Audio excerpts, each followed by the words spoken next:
Shalom, devosi imamat pasal yang keempat. Tuhan Allah itu kudus. Selain itu juga Ia panjang sabar dan berlimpah kasih setianya. Namun kita jangan mempermainkan sifatnya ini.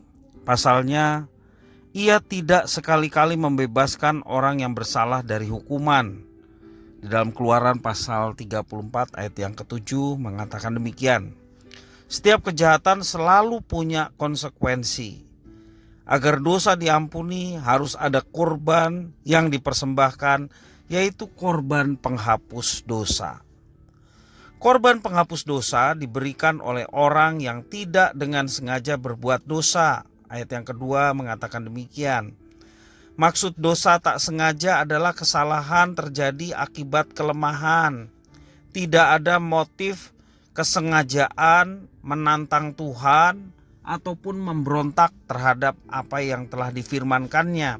Tidak sengaja. Berbeda dengan dosa yang direncanakan.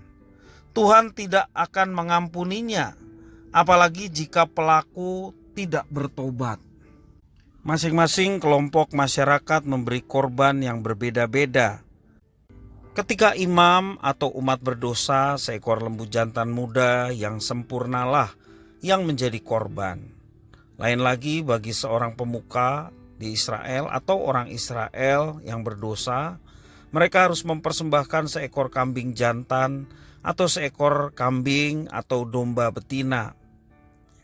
Jika pendosanya adalah rakyat Israel jelata atau dari golongan miskin, ia bisa menyediakan 2 ekor burung tekukur atau burung merpati.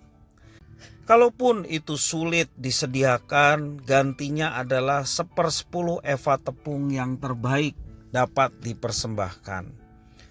Tuhan Allah menuntut korban supaya dosa dapat diampuni. Ada 2 alasan. Yang pertama, Tuhan Allah kudus, sehingga tiada toleransi terhadap yang tidak kudus atau dosa.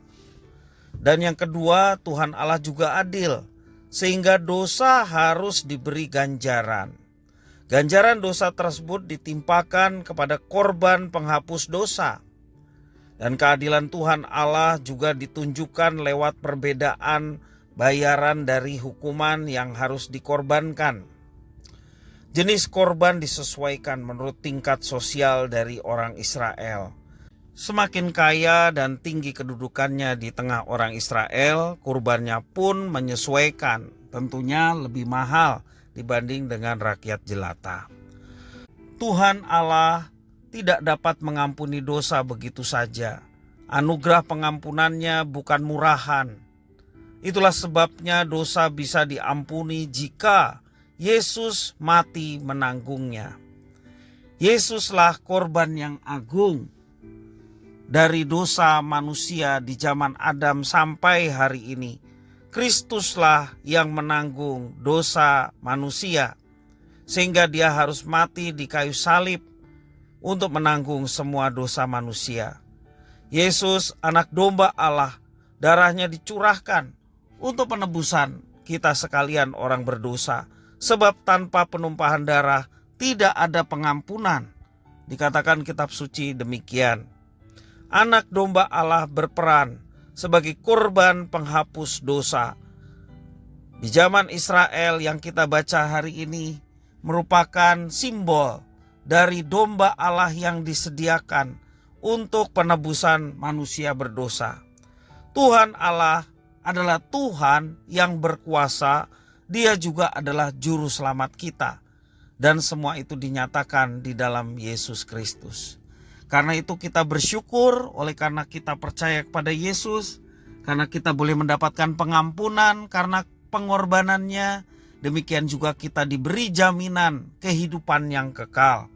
Dan itu diperuntukkan bagi semua manusia.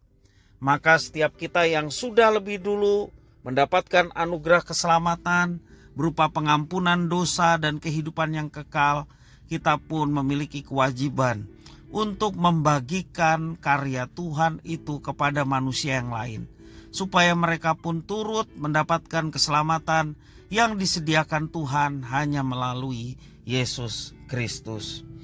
Mari kita mengucap syukur kepada Tuhan, berterima kasih kepada Tuhan, oleh karena Tuhan yang menganugerahkan Yesus Kristus untuk menanggung dosa kita, dan supaya kita memperoleh hidup yang kekal menjadi miliknya selama-lamanya. Tuhan Yesus memberkati.